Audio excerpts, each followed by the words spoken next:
কাউসার পড়ে আতরের মধ্যে ফু দিন, দেখুন কি হয়। সূরাতুল কাউসার পবিত্র কোরআনের 108 নং সূরা। এই সূরাটি মক্কায় অবতীর্ণ হয়েছে। এই সূরার মধ্যে 3টি আয়াত রয়েছে, একটু রুকু রয়েছে। আমরা পারস্পরিক বিভিন্ন ধরনের শত্রুর হাত থেকে বাঁচতে চাই, নিরাপদ থাকতে চাই,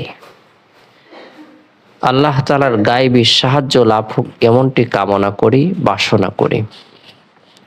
সেই ক্ষেত্রে সূরাতুল কাউসারের আমল এমনই পাওয়ারফুল একটি আমল, কোনো ব্যক্তি যদি শত্রুকে বন্ধু বানাতে চায়, পারস্পরিক মিল মহব্বতের সাথে চলতে চায়, সূরা কাউসার পড়ে সে আমল করে তাকে কাছে টেনে আনতে পারবে, সে তার কাছে চলে আসবে। সুবহানাল্লাহ।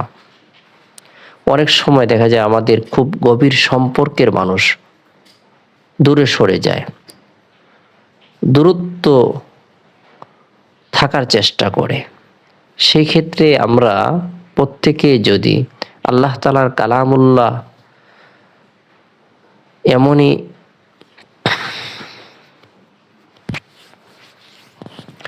আমরা প্রত্যেকে যদি আল্লাহ তাআলার কালামুল্লাহ শরীফের মধ্যে বিশ্বাস রেখে পাক পবিত্র হয়ে সূরা কাউসার আমল করে আতরের মধ্যে ফু দেই, সে আতরটি ব্যবহার করি, ইনশাআল্লাহ আশেপাশের শত্রুগুলো বন্ধুই পরিণত হয়ে যাবে।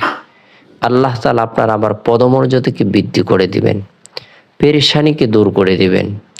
আমরা পারস্পরিক মিল মহব্বতের সাথে চলতে পারবো। তাহলে কিভাবে সে আমলটি আমরা করব?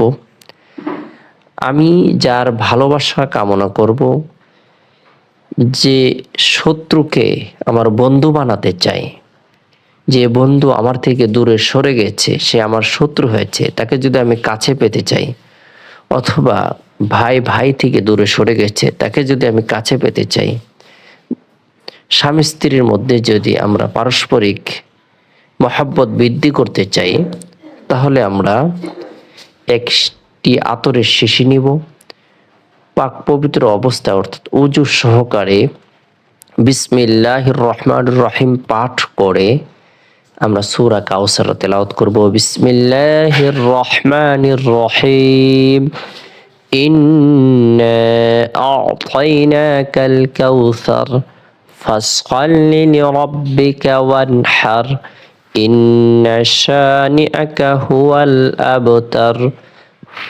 এভাবে আতরের শিশির মধ্যে, আতরের বোতলের মধ্যে আমরা ফু দিব। এই আতরটি আমরা ব্যবহার করব যখন আমরা ওই শত্রুর কাছে যাব, তখন ব্যবহার করব।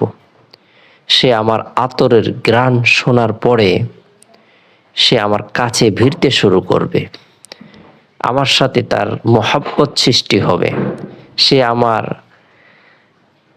কাছের বন্ধুই পরিণত হয়ে যাবে, দূরত্ব দূর হয়ে যাবে। এভাবে যদি আমরা আতরের মাধ্যমে আমল করি, সূরা কাউসার তেলাওয়াত করে আতর ব্যবহার করি, সূরা কাউসারের বরকতে এবং আতর খুশবু ব্যবহার করার মাধ্যমে আমরা বন্ধুকে আরো কাছে পেতে চাই, শত্রুকে বন্ধু বানাতে চাই, আল্লাহর অশেষ মেহেরবানিতে তার কালামুল্লাহ শরীফের বরকতে আল্লাহ পাক রব্বুল আলামিন পারস্পরিক মহব্বত সৃষ্টি করে দিবেন।